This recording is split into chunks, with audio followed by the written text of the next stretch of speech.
Saludos nuevamente a todos los que nos ven y nos escuchan a través de estos medios. Aquí desde el Centro de Discipulado Mundial en Humacao, Pastora General Sandraí Oyola. Como habíamos expresado anteriormente, hemos preparado una miniserie cuyo objetivo es visibilizar por medio del conocimiento espiritual la importancia de tener una visión, ser visionario. Debemos saber que Dios es un ser visionario y que solamente los creyentes que portan su visión son capaces de vivir, impulsar y establecer el reino de Dios aquí en la tierra. Así que estaremos abordando en esta miniserie 4 conceptos espirituales utilizando como base la Santa Biblia. Las Sagradas Escrituras nos muestran sin lugar a dudas las intenciones, los deseos y la voluntad principal y más relevante del Dios verdadero. De hecho, las evidencias contenidas en los documentos bíblicos superan cualquier creencia en una evolución que ha sido construida sobre fundamentos explicativos que dependen de la imaginación y de los tipos de inconsistencias internas del propio modelo. O sea, básicamente, para creer en una evolución cósmica o biológica, necesitamos más fe que creer en un Dios visionario como el originador de todas las cosas creadas con propósito altamente definido. Estos son los 4 conceptos que vamos a explorar. De hecho, este es el episodio número 3, la visión de Dios desde el Nuevo Testamento. Ya estuvimos viendo el episodio número 1, la visión de Dios desde la eternidad. En el episodio número 2, la visión de Dios en el Antiguo Testamento. Episodio número 3, el día de hoy, la visión de Dios en el Nuevo Testamento. Y número 4, episodio número 4, la visión de Dios en el presente testamento. No estamos hablando aquí de 4 visiones, sino de una sola visión que nació en la eternidad y se comienza a revelar progresivamente y establecer desde Génesis hasta Apocalipsis, y la cual hoy continúa viva dentro de cada uno de nosotros, puesto que somos la visión, el plan, el pensamiento de Dios materializado, hecho carne. Cuando leemos las Escrituras podemos observar que cuando Jesús comienza su ministerio, escoger discípulos, lo primero que les da es una visión, o sea, hacia dónde se dirigían. Dice, haré de ustedes pescadores de hombres. Y obviamente esta expresión está relacionada con el plan redentor diseñado desde la eternidad. ¿Qué podemos decir al respecto? Que Dios, motivado por un amor absoluto, decidió crear a la especie humana para relacionarse con ellos, aún sabiendo que le fallarían. Por lo tanto, la visión de Dios consiste en salvar y sanar a sus creados y que estos salgan a buscar a otros. La Biblia dice, porque de tal manera amó Dios al mundo que ha dado a su único Hijo para que todo aquel que en él crea no se pierda, mas tenga vida eterna. Te pregunto, ¿acaso este no es el deseo de Dios para aquellos que ha creado conforme a su imagen y semejanza? Y que Pablo amplía esta revelación diciendo que fuimos creados a imagen y semejanza de su Hijo. Romanos 8:29. Estos son los 4 conceptos presentados ahí en su pantalla con un breve repaso de cada uno de ellos.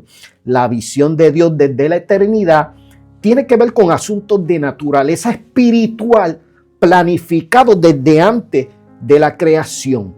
Dice la Escritura que el Cordero de Dios fue destinado para salvación desde antes de la fundación del mundo. Primera de Pedro, capítulo 1, 19 y 20. Número 2, la visión de Dios en el Antiguo Testamento tiene que ver con el comienzo de la creación a través de humanos. El establecimiento de una nación tiene que ver con sombras, tipos, anuncios proféticos, pactos y leyes. Esto con el propósito de preparar el camino para el nacimiento del plan visionario conformado desde la eternidad.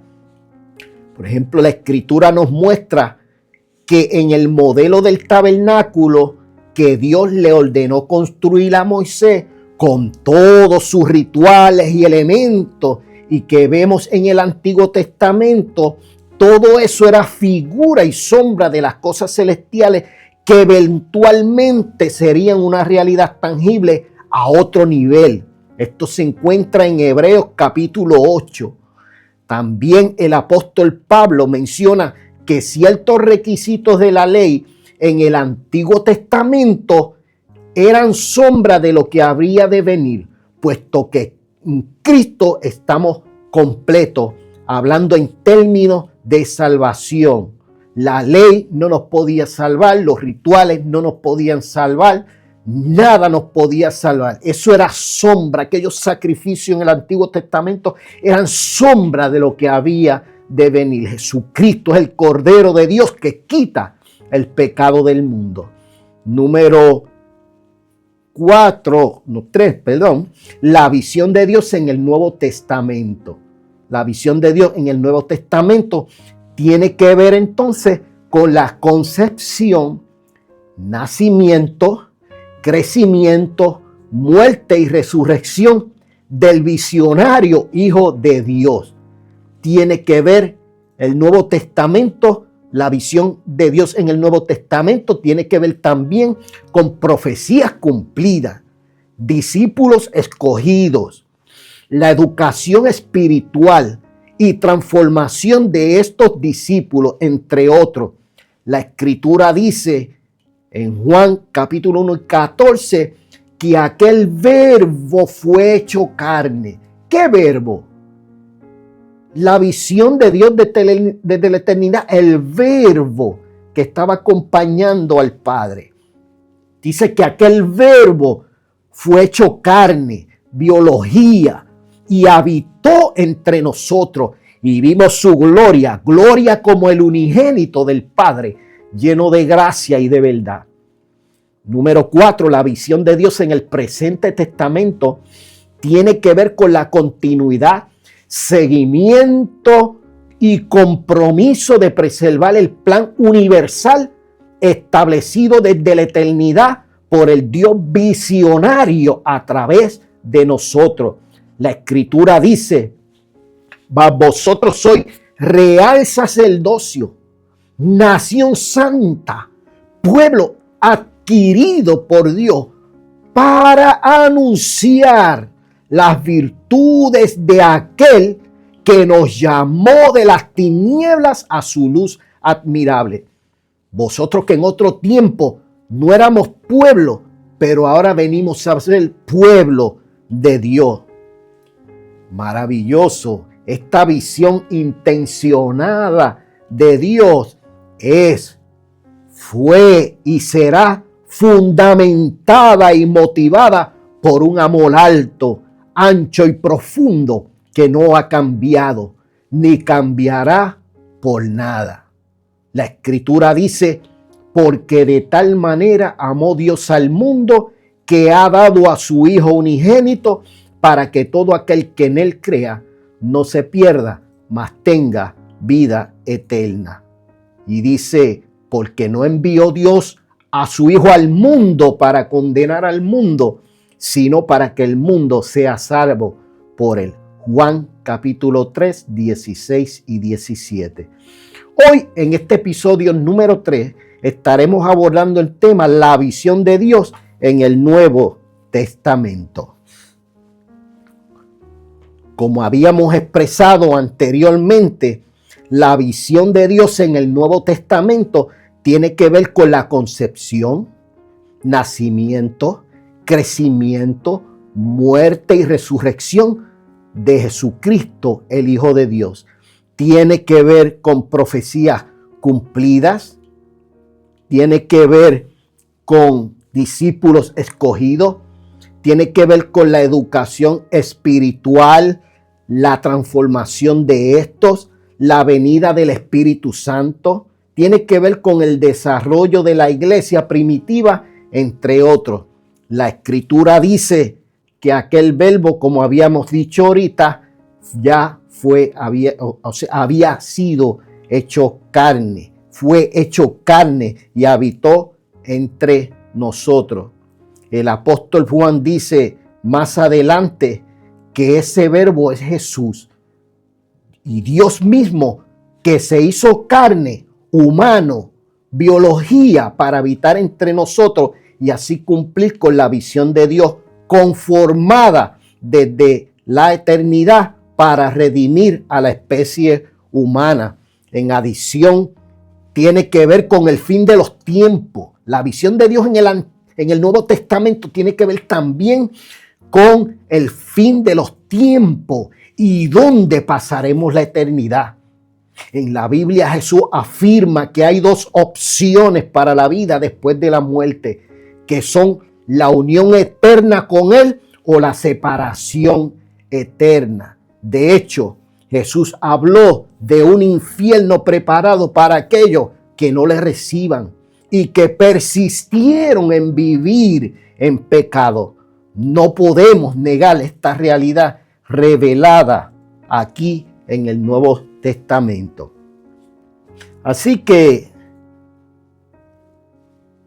vamos a observar ahora cómo en la Escritura se va revelando la visión de Dios conformada desde la eternidad en el Nuevo Testamento, como había expresado una revelación progresiva,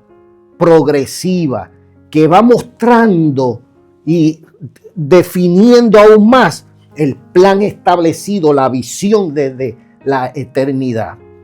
Así que hablo una vez más de lo que Pablo dijo, de ese misterio oculto desde la eternidad, o sea, desde antes de la fundación del mundo, que comienza a ser entonces una realidad tangible. En otras palabras, Dios trabajando para cumplir con su visión en el Nuevo Testamento está registrado desde Mateo hasta el Apocalipsis. Veamos. Esto es súper interesante. Luego de un silencio profético de 400 años, estamos hablando de ese puente, de ese tiempo que se dio entre el Antiguo Testamento y el Nuevo Testamento. Ese espacio se conoce como un silencio profético de 400 años aproximadamente. Luego de ese tiempo, de ese silencio, se rompe el silencio con el ángel Gabriel que aparece con un mensaje extremadamente revelador y directo del cielo. Lucas en su libro registra este acontecimiento histórico. Ustedes pueden ver en su pantalla un breve resumen de Lucas en el capítulo 1 del 26 al 38. Versículo escogido, ¿no? Aquí Dios le anuncia a María por medio del ángel Gabriel su visión de enviar al Salvador de la humanidad a través de ella. Así dice Lucas en su investigación. El ángel Gabriel dice, concebirás en tu vientre. Está este mensaje a María. Concebirás en tu vientre. Darás un hijo y lo llamarás Jesús.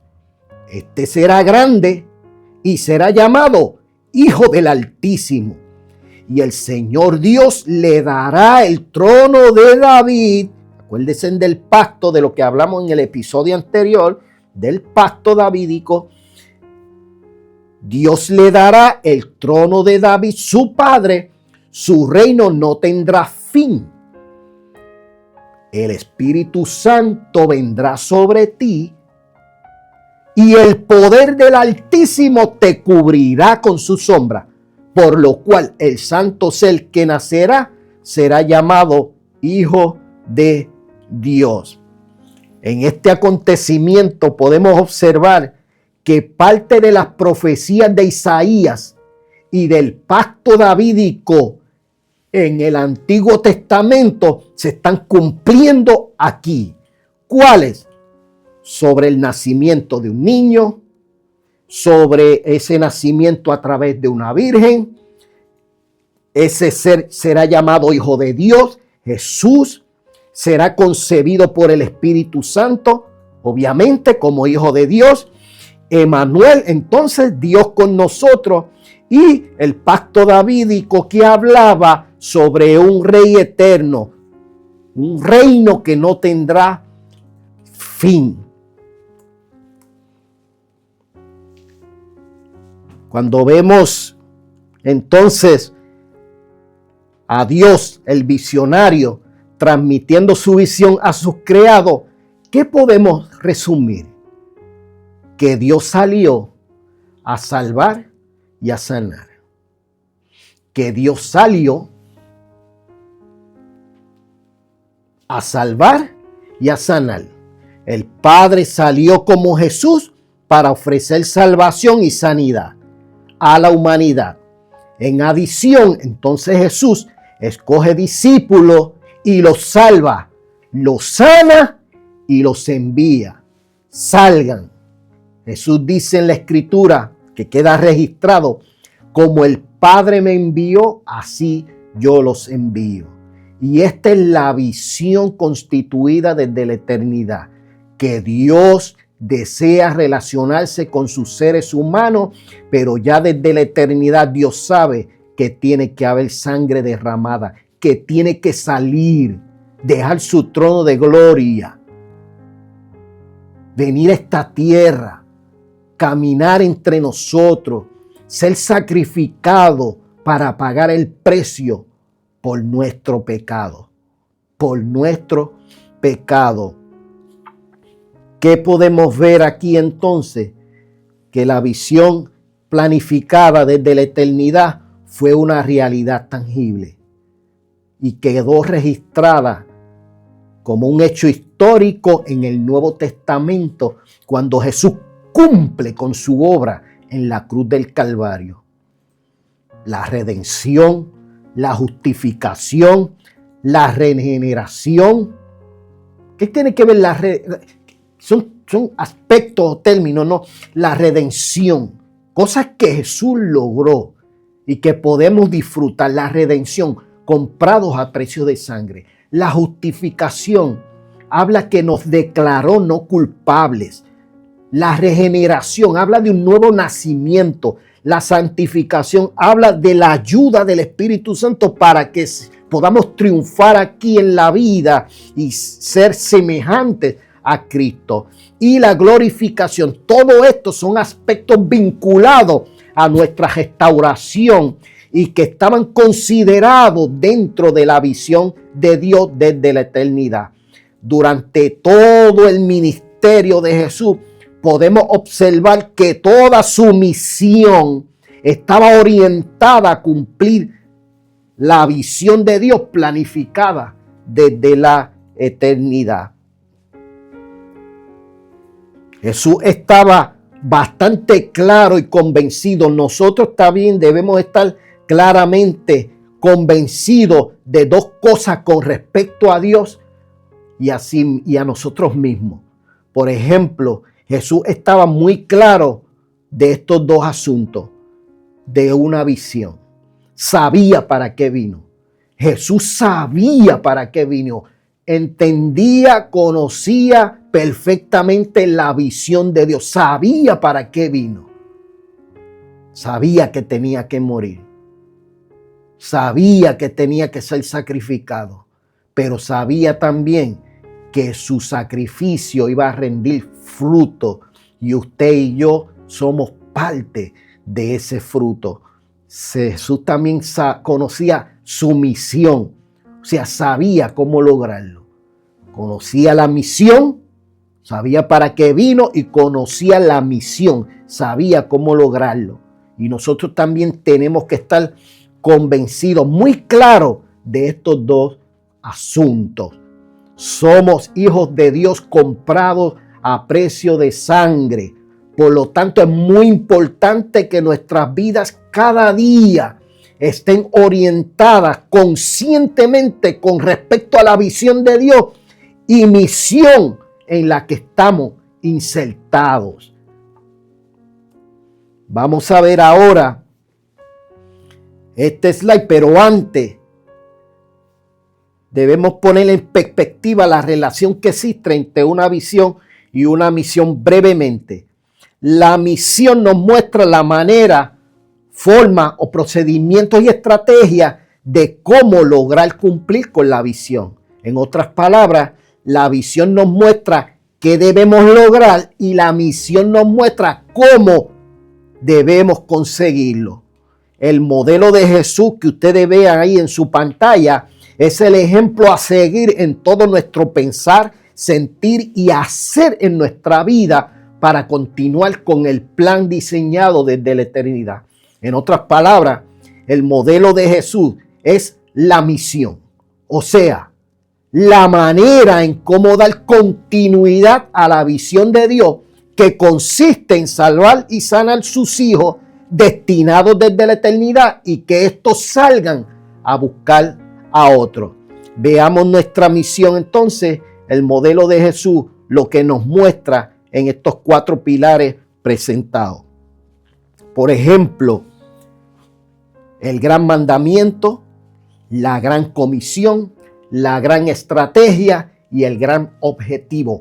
4 pilares fundamentales. 4 pilares fundamentales son base para la construcción del reino de Dios aquí en la tierra. No solo la construcción, sino la continuidad, el establecimiento del reino de Dios en la tierra. Jesús es el modelo, esa es la misión, la forma en cómo podemos lograrlo. Y tenemos que comenzar hablando sobre el primer pilar, el gran mandamiento. Viene este hombre y le pregunta a Jesús, ¿cuál es el más grande de los mandamientos? O sea, ¿cuál es el deseo más grande de Dios? ¿Qué es lo más que Dios desea? Y la pregunta de Jesús, o sea, la contestación de Jesús fue maravillosa y muy reveladora. Jesús le dijo, ama a Dios sobre todas las cosas y a tu prójimo como a ti mismo. ¡Qué gran mandamiento! Me parece que si Jesús le dio una posición privilegiada a este mandamiento, me parece que es importante y debe ser importante para nosotros también. El gran mandamiento, amar. Fíjese que no dijo, ¿cuál es el más grande mandamiento de la ley? Jesús no dijo, haz aquello, haz lo otro, sirve, multiplica, sana. Eso es parte, pero Jesús dice, el más grande mandamiento es amar a Dios sobre todas las cosas. Y eso implica intimidad de parte nuestra hacia Dios, tiempo, búsqueda en el lugar, en intimidad donde somos transformados. Y el segundo mandamiento, que era semejante, ama a tu prójimo sobre ti mismo. Por lo tanto, la motivación por la cual decimos y hacemos las cosas para Dios tiene que estar fundamentada sobre un amor genuino, sobre un amor excelente, que Jesús llevó a otro nivel. Porque dijo, oíste que fue dicho en la ley, ojo por ojo, diente por diente, mas yo te pido que si tu enemigo te pide de beber, dale. Si te pide ir 1 milla, ve 2. Lo nota cómo Jesús llevó a otro nivel este mandamiento en que incluyó a nuestro prójimo los enemigos. ¿Por qué esto es importante, este primer pilar? Porque si este pilar no es el que me gobierna a mí, si no es el amor hacia Dios y hacia mi prójimo, el que me gobierna, el que me motiva, no voy a ser efectivo en los próximos 3 pilares y en el resto de nuestra vida como creyente. El amor nunca dejará de ser. Las profecías se acabarán. La fe, esperanza, pero el amor nunca dejará de ser. Por lo tanto, el gran mandamiento es el primer pilar que debe ser base de todo lo que demás podamos hacer. Como discipular, si discipulamos y no amamos a la gente, no seremos efectivos. Si servimos a la gente y no los amamos, no seremos efectivos. Si somos testigos y no amamos a la gente, los vamos a dañar. Así que el segundo pilar y más importante es la gran comisión. Jesús dijo, vayan y hagan discípulos. Eso no es discutible. Hacer discípulos, y esto implica relacionarnos con la gente. Esa es la gran comisión. El gran objetivo es servir. Jesús dijo, yo no he venido a ser servido, yo vine a servir. Y aquí, el que sirve es el que es grande. No servimos para ser grande. Jesús dejó claramente eso establecido. No servimos para ser grandes. Jesús dice, grande es el que sirve. Y Él dio el ejemplo con respecto a eso. Cada uno de esos pilares tiene su base bíblica abajo. Y el gran objetivo es ser testigo. Cuando Cristo resucita, antes de subir, dijo a sus discípulos, no se vayan de Jerusalén hasta que sean investidos de poder de lo alto para que puedan ser testigos. Así que el gran objetivo es ser testigo, pero es requisito y necesario antes de lanzarnos a ser investidos de poder de lo alto, llenos del Espíritu Santo. Por lo tanto, hemos visto el día de hoy, en este episodio número 3, la visión de Dios en el Antiguo Testamento. Parte porque es mucho mal. Aquí, desde el Centro de Discipulado Mundial en Humacao, Pastora General Sandraí Oyola. Dios te bendiga mucho. Bendiciones.